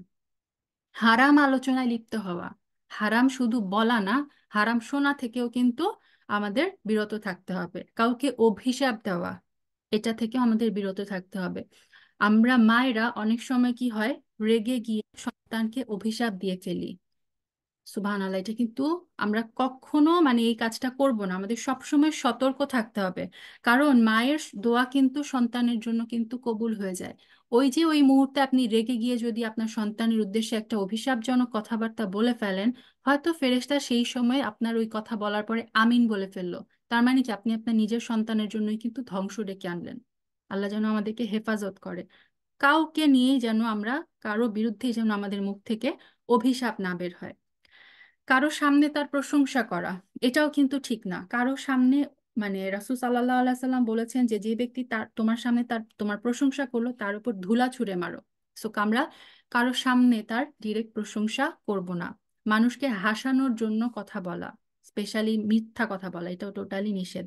অকৃতজ্ঞতা প্রকাশ করা, আমরা কি জানি যে যে ব্যক্তি মানুষের শুকরিয়া করলো না, সে আল্লাহর শুকরিয়া করলো না। এটা কিন্তু রাসূল সাল্লাল্লাহু আলাইহি সাল্লামের একটা হাদিস। তো আমরা যদি আল্লাহর প্রতি কৃতজ্ঞতা প্রকাশ করতে চাই, অবশ্যই মানুষের প্রতি কৃতজ্ঞতা আমাদের প্রকাশ করতে হবে। এবং আরেকটা হচ্ছে খোঁটা দেওয়া, এটাও আমরা করি, মেয়েরা স্পেশালি খোঁটা দিই। আমরা অনেক কিছু নিয়ে খোঁটা দিই, এটা সামনে গীবতের এবং চগলখড়ির আলোচনায় আরো ডিটেলস আসবে, যে আমরা মানুষের ফিজিক্যাল আকৃতি থেকে শুরু করে তার কর্মকাণ্ড, তার জব, তার পড়াশোনা, তার আম, কোন দেশ থেকে আসলো, অনেক কিছু নিয়ে আমরা কিন্তু খোঁটা দিই। মনে রাখতে হবে এগুলাও কিন্তু ইসলামে নিষেধ। আল্লাহ যেন আমাদের সবাইকে বোঝার তৌফিক দেন। আচ্ছা, কথা বলার আদব, হ্যাঁ, কথা বলার যে কিছু আদব আছে যেগুলো মেনে চললে আমাদের কথার মধ্যে ভুল হওয়ার সম্ভাবনা কমে যাবে ইনশাল্লাহ। তো এরকম কিছু আদব নিয়ে আমি এখন জাস্ট পয়েন্ট আউট করছি। নাম্বার ওয়ান, অনেকগুলো আসলে অলরেডি আলোচনায় চলে এসেছে, তারপর আমি জাস্ট পয়েন্ট আউট করছি রিমাইন্ডারের জন্য। আজকের আলোচনাটা নাম্বার ওয়ান আমার জন্য রিমাইন্ডার, তারপর হচ্ছে আপনাদের সবার জন্য রিমাইন্ডার। এই কথাগুলো যেন আমরা যতটুকুই বলছি আল্লাহ যেন মানে আমলে নেওয়ার তৌফিক দেন। আচ্ছা, কথা বলার কিছু আদব। নাম্বার ওয়ান হচ্ছে যেসব কথার দ্বারা দিন দুনিয়ার কোনো লাভ নেই সেসব কথা মুখ দিয়ে বের হওয়া উচিত না। নাম্বার টু, সর্বাবস্থায় উত্তেজনামূলক কথাবার্তা পরিহার করতে হবে। যেটা বললাম যে ইমোশনালি যখন ভালনারেবল ফিল করব, কথা আমরা মুখ মানে চুপ হয়ে যেতে হবে। নাম্বার থ্রি, কথা বলার আগে চিন্তা করে নিতে হবে যে আমি কি বলছি আর এর প্রভাব কি হবে। কেননা কোনো কোনো সময় হালকাভাবে এমন কথা মুখ দিয়ে মানুষের বের হয়ে যায় যার কারণে কিন্তু ফিত্না ফাসাদের সৃষ্টি হয়। তার মানে সবসময় পরিবেশ পরিস্থিতি বুঝে কথা বলতে হবে। চার নম্বর হচ্ছে যাচাই বাছাই প্রমাণ ব্যতীত কোনো কথা বলা উচিত না। কেননা এর প্রভাব বহু দূর পর্যন্ত গিয়ে পৌঁছাতে পারে। ওই যে আমি কেউ একটা কথা আমাকে বলল, জানেন ও না এরকম করেছে, আমি সেটা যাচাই বাছাই না করে আরো 10 জনকে সেটা ছড়ালাম যে জানেন ও ওই ভাবি তো এটা করেছে, ওই ভাবির বাচ্চা তো এটা করেছে। সুবহান আল্লাহ, আমরা কিন্তু এটার মধ্যে পড়ে যাই, এই ফিতনায়।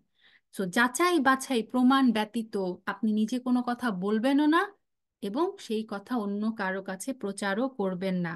কারণ এই যে ভুল কথা, এটার প্রভাব কিন্তু অনেক সময় অনেক বহুদূর পর্যন্ত গিয়ে পৌঁছায়। আচ্ছা, তারপর হচ্ছে যে কোনো প্রসঙ্গ বোঝাতে গিয়ে অতিরিক্ত কথা বলা পরিহার করতে হবে। একটা জিনিস এক্সপ্লেন করার জন্য যতটুকু বলার ততটুকুই বলেন, অতিরিক্ত কথা পরিহার করতে হবে।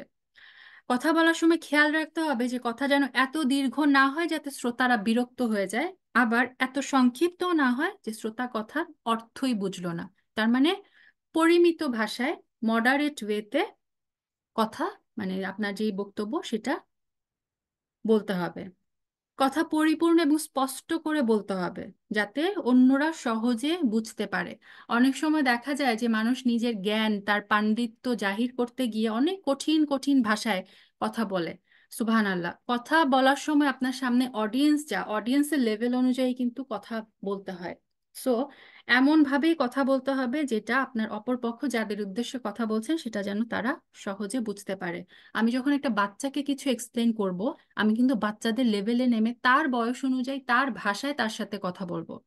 আবার আমি যখন একজন অ্যাডাল্টের সাথে কথা বলবো, তার বয়স অনুযায়ী, তার বয়স ভেবে, তার ব্যাকগ্রাউন্ড ভেবে কিন্তু তার সাথে আমার কথা বলতে হবে। আচ্ছা, কারো কারো অভ্যাস আছে যে কিছু কথা খুব জোরে বলে, আবার কিছু কথা আস্তে বলে। এতে করে দেখা যায় যে কোনোটা শোনা যায় আবার কোনোটা শোনা যায় না। সো শ্রোতারা কনফিউজ হয়ে যায়। সো কথার প্রত্যেকটা অংশকে স্পষ্ট করে বলতে হবে। বুখারীর হাদিসে এসেছে, আনাস রাদিয়াল্লাহু তাআলা আনহু বলেছেন, রসূল সাল্লাল্লাহু আলাইহি সাল্লাম যখন কোনো কথা বলতেন তখন তিনি 3 বার সেটাকে রিপিট করতেন। সুবহানাল্লাহ, যেন সামনে যারা আছে তারা সবকিছু সুন্দরভাবে একদম ক্লিয়ারলি বুঝতে পারেন। আচ্ছা, তারপরে পয়েন্ট হচ্ছে যে গীবত, চগলখুরি, মুনাফিকি আমাদেরকে পরিহার করতে হবে। হ্যাঁ, যদি কেউ গালি দেয় বা খারাপ কথা বলে ফেলে, তার জবাবে আমরা সেইভাবে উত্তর দিব না, বরং উত্তম কথায় তার জবাব দিব। ওই যে আল্লাহ বললেন যে মন্দকে তোমরা ভালো দ্বারা প্রতিহত করো। সো আমরা যখন জবাব দিব, উত্তম ভাবে তার কথার জবাব দিব, যাতে অপরপক্ষ উত্তেজিত না হয়ে নিজের ভুল বুঝতে পারে। তারপর হচ্ছে যে কারোর সাথে অহেতুক বিতর্কে জড়ানো যাবে না। যখন দেখবো যে প্রতিপক্ষ যুক্তি প্রমাণ মানে না, অনেকেই কিন্তু আছে যে তার যুক্তি ঠিক হোক কি না হোক সে হার মানবে না, সে তার কথা বলেই যাবে। সেক্ষেত্রে হচ্ছে আমাদের তর্কে জড়ানো যাবে না। প্রতিপক্ষ যখন দেখবো যে না, তারা আমার লজিক মানছে না, সেক্ষেত্রে চুপ হয়ে যেতে হবে। তারপর হচ্ছে কেউ কথা বলার সময় তার কথার মাঝখানে কথা বলবো না, বরং শুনবো, তাকে কথা শেষ করতে দিব, তারপরে সুন্দর ভাষায় সেটার জবাব দিব। এটাও অনেকের অভ্যাস যে আরেকজন কথা বলতেই দেয় না। অপর পক্ষ কথা বলা শুরু করলো তো তার কথা কেটে দিয়ে সে কথা বলা শুরু করে। রাসূল সাল্লাল্লাহু আলাইহি সাল্লামের সুন্নত ছিল, কেউ যখন তার সাথে এসে কথা বলতো তিনি তার সম্পূর্ণ কথা শুনতেন। সুবহান আল্লাহ, ওয়ালিদ ইবনে মুগিরার মতো মানুষ যখন এসে রাসূল সাল্লাল্লাহু আলাইহি সাল্লামকে, হাদিসে এসেছে যে কথা অনেকক্ষণ লাগে কথা বললেন, তার কথা শেষ হওয়ার পর রাসূল সাল্লাল্লাহু আলাইহি সাল্লাম জিজ্ঞেস করলো, ওয়ালিদ তোমার কথা কি শেষ? তিনি বললেন হ্যাঁ। তখন রাসূল সাল্লাল্লাহু আলাইহি সাল্লাম তার কথাটা শুরু করলেন। তো এটাও হচ্ছে একটা সুন্নাহ যে আপনার সামনে যখন একজন ব্যক্তি কথা বলছে, আপনি তাকে তার কথাটা শেষ করতে দেন, তারপরে আপনি আপনার কথা শুরু করেন। তারপর হচ্ছে আরেকটা পয়েন্ট হচ্ছে যে আস্তে কথা বলা। যেটা বললাম যে সূরা লুকমানের 19 নম্বর আয়াতে আল্লাহ বলেছেন যে তোমরা তোমার গলার স্বরকে নিচু করো, কারণ গাধার স্বরের মতো, আল্লাহর কাছে সবচেয়ে অপছন্দনীয় হচ্ছে স্বরের মধ্যে গাধার স্বর। তো নিচু নিচু স্বরে আস্তে আস্তে কথা বলতে হবে।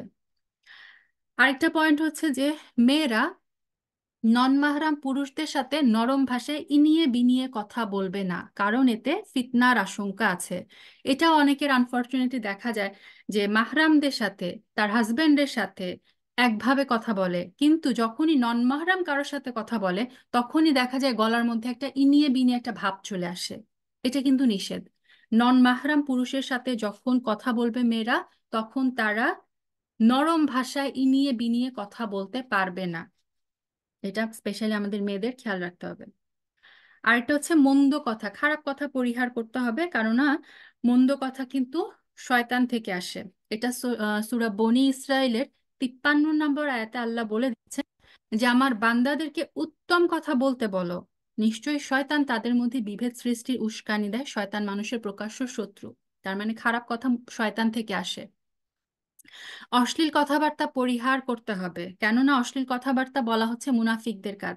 তিরমিজির একটা হাদিসে এসেছে, আবু উমামা রাদিয়াল্লাহু তাআলা আনহু বলেন, রাসূল সাল্লাল্লাহু আলাইহি সাল্লাম বলেছেন, লজ্জা এবং কম কথা বলা ঈমানের দুটি শাখা। লজ্জা এবং কম কথা বলা, আর অশ্লীল এবং অপ্রয়োজনীয় কথা বলা মুনাফিকির দুটি শাখা। আল্লাহ যেন আমাদেরকে তৌফিক দেন, হেদায়েত দেন। আচ্ছা, তারপর হচ্ছে সর্বদা সত্য কথা বলতে হবে, কখনো মিথ্যা বলা যাবে না, কারণ সব পাপের উৎস হচ্ছে মিথ্যা। সূরা হজের 30 নম্বর আয়াতে আল্লাহ কিন্তু বলে দিয়েছেন যে ওয়াজতানিবু কাওলা জুর, তোমরা মিথ্যা থেকে দূরে থাকো। আচ্ছা, আরেকটা হচ্ছে কানাকানি করে কথা বলা যাবে না। অনেকের অভ্যাস আছে যে কানাকানি করে, হ্যাঁ, এটা কিন্তু বুখারীর হাদিসে এসেছে। রাসূল সাল্লাল্লাহু আলাইহি সাল্লাম এই কানাকানিটাকে সম্পূর্ণ নিষেধ করেছেন। তিনি বলেছেন, যদি তিনজন লোক একসাথে থাকে তবে দুইজন যেন অপরজনকে বাদ দিয়ে গোপন আলাপ না করে। তাদের উচিত হচ্ছে একত্রে মিলে কথা বলা, নতুবা যাকে বিচ্ছিন্ন করা হবে সে চিন্তিত হবে। মানে ধরেন আমরা তিনজন কোথাও বসে আছি, তিনজন, এখন হঠাৎ করে যদি দুইজন কানাকানি শুরু করে তাহলে থার্ড জন কিন্তু ভাববে যে তাকে নিয়েই কথা বলা হচ্ছে, তাই না? হয়তো তাকে নিয়ে কথা, আরেকজনকে নিয়ে কথা বলা হচ্ছে না, কিন্তু তারপরও রাসূল সাল্লাল্লাহু আলাইহি সাল্লামের এটা নির্দেশ যে তিনজন যখন থাকবে দুইজন যেন আরেকজনকে বাদ দিয়ে গোপন আলাপ না করে। আচ্ছা, এখানে এই হাদিসের ব্যাখ্যা এসেছে যে আম, তিন বা তিনের অধিক লোক উপস্থিত থাকা অবস্থায়ও দুইজন আলাদা হয়ে চুপচাপ কথা বলা নিষেধ, কারণ তৃতীয়জন ভাববে তারা হয়তো আমার সম্পর্ক কিছু বলছে, এতে তার কষ্ট হবে, হ্যাঁ, তাদের প্রতি বিরূপ ধারণাও হওয়ারও সম্ভাবনা রয়েছে, মানে একটা ভুল বোঝাবুঝি ক্রিয়েট হবে এখানে। তবে যদি প্রয়োজন হয় তাহলে তৃতীয় জনের অনুমতি নিয়ে তারা দুইজন কথা বলতে পারবে, তবে অনুমতি নিয়ে নিতে হবে। আরেকটা ব্যাপার হচ্ছে অনেক সময় দেখা যায় যে আমাদের মধ্যে অনেকে কোড ল্যাঙ্গুয়েজ ইউজ করে। তিনজন চারজন আছে, সেখানে হচ্ছে দুইজন কোড ল্যাঙ্গুয়েজে কথা বলে, এটাও কিন্তু খুব মানে ভালো কোনো এটিকেট না। আপনি আরেকজনের সামনে এমন কোনো ভাষা ইউজ করবেন না যেই ভাষা সে বুঝে না, এটা কিন্তু আদবের খেলাফ। আচ্ছা, জবানের হেফাজত নিয়ে ইমাম নববী রহিমাহুল্লাহ উনি কিছু হাদিস আম, একত্রিত করেছেন। আমি সেখান থেকে এখন কিছু হাদিস পড়ে শোনাচ্ছি। আচ্ছা, আবু মুসা আল আশআরি আশআরি রাদিয়াল্লাহু তাআলা আনহু বলেন, আমি বললাম, হে আল্লাহ রাসূল সাল্লাল্লাহু আলাইহি সাল্লাম, কোন মুসলমান উত্তম? তো আবু মুসা আশআরি রাদিয়াল্লাহু তাআলা আনহু রাসূল সাল্লাল্লাহু আলাইহি সাল্লামকে প্রশ্ন করছেন যে ইয়া রাসূলুল্লাহ, কোন মুসলিম হচ্ছে উত্তম? আইয়ুল মুসলিমু আফদাল। রাসূল সাল্লাল্লাহু আলাইহি সাল্লাম উত্তর দিলেন, যার জিহ্বা এবং হাত থেকে অন্য মুসলিম নিরাপদ। তার মানে দেখেন বোনেরা, যদি আমি প্রমাণ করতে চাই যে আমি উত্তম মুসলিম, তাহলে কি করতে হবে? আমার জিহ্বা এবং আমার হাত থেকে অন্য মুসলিম যেন নিরাপদ থাকে সেটা আমার নিশ্চয়তা দান করতে হবে। আচ্ছা, আরেকটা হাদিস, সাহল বিন সাদ রাদিয়াল্লাহু তাআলা আনহু রাসূল সাল্লাল্লাহু আলাইহি সাল্লাম থেকে বর্ণনা করেন, যে ব্যক্তি আমার জন্য দুই চোয়াল আর দুই রানের মধ্যবর্তী বস্তুর দায়িত্ব নেবে, আমি তার জন্য জান্নাতের দায়িত্ব নিব। দুই চোয়ালের মধ্যবর্তী জিনিস কি? আমাদের জিহ্বা। আর দুই রানের মধ্যবর্তী জিনিস হচ্ছে আমাদের লজ্জাস্থান। তাহলে এটা রাসূল সাল্লাল্লাহু সাল্লামের ওয়াদা যে যে ব্যক্তি তার এই জিহ্বা এবং তার লজ্জাস্থানের হেফাজত করতে পারবে, রাসূল সাল্লাল্লাহু আলাইহি সাল্লাম তার জন্য জান্নাতের দায়িত্ব নিয়ে নিয়েছেন। সুবহানাল্লাহ। আল্লাহ যেন আমাদের জিহ্বা এবং লজ্জাস্থানের হেফাজত করার তৌফিক দেন। জিহ্বার হেফাজত করাটা অনেক কঠিন। আবু হুরায়রা রাদিয়াল্লাহু তাআলা আনহু বলেন, তিনি রাসূল সাল্লাল্লাহু আলাইহি সাল্লামকে বলতে শুনেছেন, নিশ্চয়ই বান্দা কখনো কখনো এমন কথা বলে ফেলে যার পরিণাম সে চিন্তা করে না, অথচ এই কথার কারণে সে জাহান্নামের এমন গভীরে নিক্ষিপ্ত হবে যার দূরত্ব পূর্ব পশ্চিমের দূরত্ব পরিমাণ। সুবহানাল্লাহ। অনেক সময় আমরা কথা চিন্তা ভাবনা না করে কথা বলে ফেলি। রাসূল সাল্লাল্লাহু আলাইহি সাল্লাম বলছেন যে চিন্তা ভাবনা না করে একটা মানুষ এমন একটা কথা হয়তো বলে ফেলে, এমন একটা শিরকি কথা বা এমন কোন একটা আল্লাহর অপছন্দনীয় কথা বলে ফেলে, যে কারণে তাকে জাহান্নামের মানে এত গভীরে নিক্ষেপ করা হবে যার দূরত্ব হচ্ছে পূর্ব পশ্চিমের দূরত্বের সমান। আল্লাহুম্মা আজিরনা মিনান নার, আল্লাহ যেন আমাদের সবাইকে জাহান্নাম থেকে রক্ষা করেন। আচ্ছা, আরেকটা হাদিস আবু হুরায়রা রাদিয়াল্লাহু তাআলা আনহু রাসূল সাল্লাল্লাহু আলাইহি সাল্লাম থেকে বর্ণনা করেন, বান্দা কখনো আল্লাহ তাআলার সন্তুষ্টিমূলক এমন কথা বলে বলে ফেলে যার গুরুত্ব সে নিজেও অনুধাবন করতে পারে না, অথচ এই কারণে আল্লাহ তাআলা তার মর্যাদা বৃদ্ধি করে দেন। মানে বান্দা তখন মানে জেনে বুঝেও সে কথাটা বলে না, এমন ভাবে সে একটা কথা বলে ফেলে, সেই কথাটা আল্লাহর কাছে এত পছন্দনীয় হয়ে যায় যে আল্লাহ কি করেন, সেটার জন্য তার মর্যাদা বৃদ্ধি করে দেন। সুবহানাল্লাহ। ঠিক তেমনি ভাবে বান্দা কখনো আল্লাহ তাআলার ক্রোধোদ্দীপক এমন কোনো কথা বলে ফেলে যার গুরুত্ব সে নিজেও অনুধাবন করতে পারে না, সেই কারণে সে জাহান্নামে নিক্ষিপ্ত হয়। আল্লাহ আমাদের হেফাজত করুক। তার মানে বান্দা কখনো কখনো মানে এমন কথা বলে ফেলে না বুঝে, যেটা আল্লাহর মানে আল্লাহকে এত রাগান্বিত করে ফেলে, যে কারণে তার কথার কারণে সে জাহান্নামে নিক্ষিপ্ত হয়। তাহলে দেখেন, আমাদের এই জিহ্বাটা আমাদেরকে জান্নাতে নিয়ে যেতে পারে, আমাদের এই জিহ্বাটা কিন্তু আমাদেরকে জাহান্নামেও নিয়ে যেতে পারে। আরেকটা হাদিস বর্ণিত হয়েছে বেলাল বিন হারেস মাজুনি রাদিয়াল্লাহু তাআলা আনহু, তিনি বলেন রাসূল সাল্লাল্লাহু আলাইহি সাল্লাম বলেছেন, মানুষ কখনো কখনো আল্লাহ তাআলার সন্তুষ্টিমূলক এমন কথা বলে দেয় যার চূড়ান্ত সীমা সম্পর্কে সে কোনরূপ ধারণা রাখে না। এটা আগের হাদিসটা সিমিলার আসলে। অথচ এর বিনিময়ে আল্লাহ তাআলা তাকে কিয়ামত পর্যন্ত তার প্রতি সন্তুষ্টি লিখে দেন। সুবহানাল্লাহ। এমনিভাবে মানুষ কখনো আল্লাহ তাআলার অসন্তোষমূলক এমন কথা বলে দেয় যার চূড়ান্ত সীমা সম্পর্কে সে কোনো ধারণা রাখে না, অথচ এই কারণে আল্লাহ তাআলা কিয়ামত দিবস পর্যন্ত তার প্রতি অসন্তুষ্টি লিখে দেন। আচ্ছা, তারপরে ইমাম নববী রাহিমাহুল্লাহ আরেকটা হাদিস উল্লেখ করেছেন যে সুফিয়ান বিন আব্দুল্লাহ রাদিয়াল্লাহু তাআলা আনহু বর্ণনা করেন, আমি বললাম, হে আল্লাহর রাসূল, আপনি আমাকে এমন একটি বিষয় শিখিয়ে দিন যা আমি দৃঢ়ভাবে ধারণ করব। তিনি বললেন, তুমি বলো যে আল্লাহ আমার প্রতিপালক, আর এই কথার উপরে তুমি দৃঢ় থাকো। আমি বললাম, আমার মধ্যে আশঙ্কাজনক বিষয়াবলীর মধ্যে সবচেয়ে আশঙ্কাজনক কোনটি?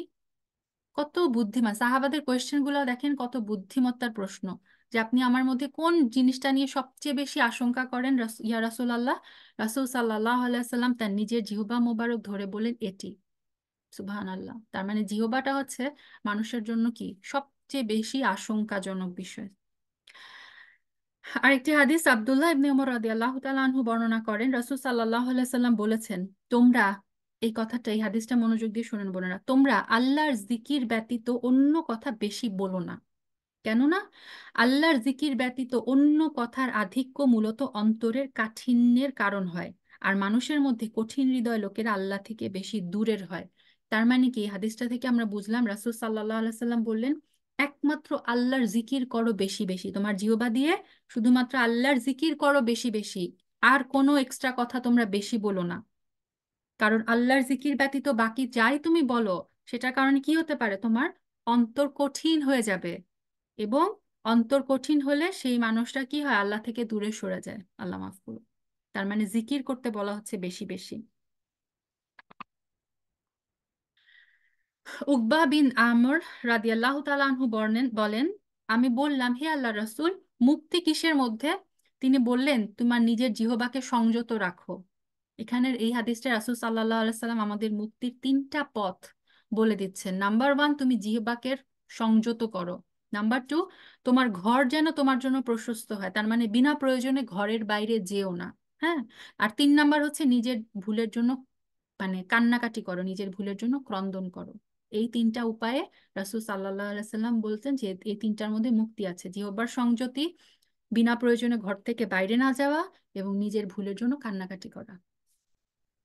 আবু সাইদ খুদরি রাদিয়াল্লাহু তাআলা আনহু বর্ণনা করেন, রাসূল সাল্লাল্লাহু আলাইহি সাল্লাম বলেছেন, এটা খুব ভয়ের হাদিস, মানুষ যখন ভোরে জাগ্রত হয় তখন তার সকল অঙ্গ প্রত্যঙ্গ জিহ্বাকে মিনতি করে বলে, আমাদের ব্যাপারে তুমি আল্লাহকে ভয় করো। সুবহানাল্লাহ। মানে আমার শরীরের সমস্ত অঙ্গ প্রত্যঙ্গ প্রতিদিন সকালে ঘুম থেকে ওঠার পরে জিহ্বাকে উদ্দেশ্য করে আকুতি মিনতি করে বলতে থাকে যে আমাদের ব্যাপারে তুমি আল্লাহকে ভয় করো, কেননা আমাদের ব্যবহার তোমার সাথেই জড়িত। তুমি যদি স্থির থাকো তাহলে আমরা স্থির থাকবো, আর তুমি যদি বেঁকে যাও আমরাও বেঁকে যাব। তাহলে দেখেন জিহ্বার কত পাওয়ারফুল, জিহ্বাটা কত বেশি পাওয়ারফুল। জিহ্বাটা যদি ঠিক থাকে আমার শরীরের সমস্ত অঙ্গ প্রত্যঙ্গ ঠিক থাকবে। ঠিক থাকবে মানে কি, আল্লাহর আনুগত্য করবে। আর এই জিহ্বাটা যদি আল্লাহর মানে আনুগত্যের বিপরীতে ব্যবহার করি তাহলে কি হবে, আমার পুরা শরীরের অঙ্গ প্রত্যঙ্গগুলো বেঁকে যাবে। আল্লাহ মাফ করুন। উম্মে হাবিবা রাদিয়াল্লাহু তাআলা আনহা রাসূল সাল্লাল্লাহু আলাইহি ওয়াসাল্লাম থেকে বর্ণনা করেন, আদম সন্তানের প্রতিটি কথাই তার বিপক্ষে হয়, পক্ষে নয়। হ্যাঁ, আদম সন্তানের প্রত্যেকটা কথা তার বিপক্ষে। তবে কোনগুলো পক্ষে? সৎ কাজের নির্দেশ এবং অসৎ কাজে নিষেধ, অথবা আল্লাহর জিকির। তার মানে রাসূল সাল্লাল্লাহু আলাইহি সাল্লাম বলছেন যে সৎ কাজের নির্দেশ, অসৎ কাজের নিষেধ করা এবং আল্লাহর জিকির, এই এই ধরনের রিলেটেড কথাগুলো হচ্ছে পক্ষে যাবে, আর আদম সন্তানের প্রতিটি কথাই তার বিপক্ষে। আচ্ছা, মুয়াজ বিন জাবাল রাদিয়াল্লাহু তাআলা আনহু থেকে বর্ণিত, এটা একটা একটু লম্বা হাদিস, যে মুয়াজ বিন জাবাল রাদিয়াল্লাহু তাআলা আনহু বলেন, আমি আরজ করলাম, এটা মানে ওনারা একটা জার্নিতে ছিলেন তো।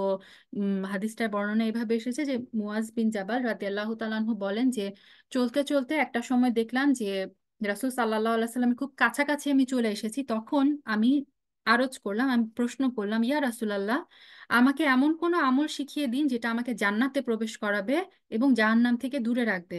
রাসূল সাল্লাল্লাহু আলাইহি সাল্লাম উত্তর দিলেন, তুমি খুব গুরুত্বপূর্ণ বিষয়ে প্রশ্ন করেছো। আল্লাহ তাআলা যার জন্য এই বিষয়টি সহজ করে দিবেন তার জন্য তা খুবই সহজ। এমন ভাবে আল্লাহর ইবাদত করো যে তাতে কাউকে শরিক করো না। হ্যাঁ, নামাজ কায়েম করো, জাকাত আদায় করো, রমাজানের রোজা রাখো, বাইতুল্লাহর হজ করো। তারপর বললেন, আমি কি তোমাকে সকল কল্যাণের প্রবেশদ্বার সম্পর্কে অবহিত করব না? তা হলো, রোজা হচ্ছে ঢাল স্বরূপ, রোজা হচ্ছে ঢাল। সদাকা গুনাহকে এমন ভাবে মিটিয়ে দেয় যেমন আগুন পানিকে নিভিয়ে দেয়। আর মানুষের মধ্যরাতের নামাজ, মানে তাহাজ্জুদের সালাতের কথা বলা হচ্ছে। তারপর রাসূল সাল্লাল্লাহু আলাইহি সাল্লাম সূরা সেজদার 16-17 নাম্বার আয়াত তেলাওয়াত করেন। তারপর তিনি বললেন, আমি কি তোমাকে আমলের ভিত্তি, তার খুঁটি এবং শীর্ষ চূড়া সম্পর্কে অবহিত করব না? আমি বললাম, অবশ্যই ইয়া রাসূলুল্লাহ, আপনি অবশ্যই বলুন। রাসূল সাল্লাল্লাহু আলাইহি সাল্লাম বললেন, এর ভিত্তি হচ্ছে ইসলাম, খুঁটি হচ্ছে নামাজ, আর শীর্ষ চূড়া হচ্ছে জিহাদ। তারপর রাসূল সাল্লাল্লাহু আলাইহি সাল্লাম বললেন, আমি কি তোমাকে এসবের মূল ভিত্তি সম্পর্কে জানাবো না? আমি বললাম, হ্যাঁ বলুন ইয়া রাসূলুল্লাহ। তিনি তার জিহ্বা মোবারক ধরে বললেন, একে আয়ত্তে রেখো। এটা হচ্ছে আমাদের আজকের টপিকের রিলেটেড হাদিসের এই অংশটা। রাসূল সাল্লাল্লাহু আলাইহি সাল্লাম তার নিজের জিহ্বা মোবারক ধরে বললেন, তোমার জিহ্বাকে তোমার আয়ত্তে রেখো, কন্ট্রোলে রাখো। আমি বললাম, ইয়া রাসূলুল্লাহ, আমরা যা বলে থাকি তাতেও কি আমাদের জবাবদিহিতা তলব করা হবে? তিনি বললেন, সন্তানহারা হোক তোমার মা। এটা হচ্ছে মানে অ্যারাবিক একটা ফ্রেজ, মানে আক্ষেপ সূচক কথা, আক্ষেপ সূচক বাক্য এটা, যে হে মুয়াজ, জিহ্বার পরিণতি বই অন্য আর কি আছে যেটা মানুষকে অধোমুখে জাহান্নামে নিক্ষেপ করবে? তার মানে এই জিহ্বার যে কামাই, এই জিহ্বার কারণে মানুষকে কি করা হবে, উল্টামুখী হয়ে মানে অধোমুখে উপর হয়ে মানুষকে জাহান্নামে নিক্ষেপ করা হবে এই জিহ্বার কারণে। আল্লাহ আমাদের সবাইকে হেফাজত করুক। আচ্ছা, আবু হুরায়রা রাদিয়াল্লাহু তাআলা আনহু বর্ণনা করেন, রাসূল সাল্লাল্লাহু আলাইহি ওয়াসাল্লাম, আচ্ছা এই হাদিসটা তো বলেছি। আম, আরেকটা হাদিস আছে, এটা আব্দুল্লাহ বিন আমর ইবনুল আস রাদিয়াল্লাহু তাআলা আনহু থেকে বর্ণিত, যে রাসূল সাল্লাল্লাহু আলাইহি সাল্লাম বলেছেন, মান সামাতা নাজা, যে চুপ থাকলো সে মুক্তি পেল। তো ইমাম নববী রাহিমাহুল্লাহ বলেছেন যে এই হাদিসটির সনদ হচ্ছে জয়ীফ, দুর্বল। তারপরেও তিনি সেটা উল্লেখ করতে চেয়েছেন কারণ এটা খুব প্রসিদ্ধ, এই কারণে ইমাম নববী এই হাদিসটা জয়ীফ হলেও এই হাদিসটা উল্লেখ করেছেন। আচ্ছা, কয়েকজন সালাফের ঘটনা বলে আমরা শেষ করি আলোচনা।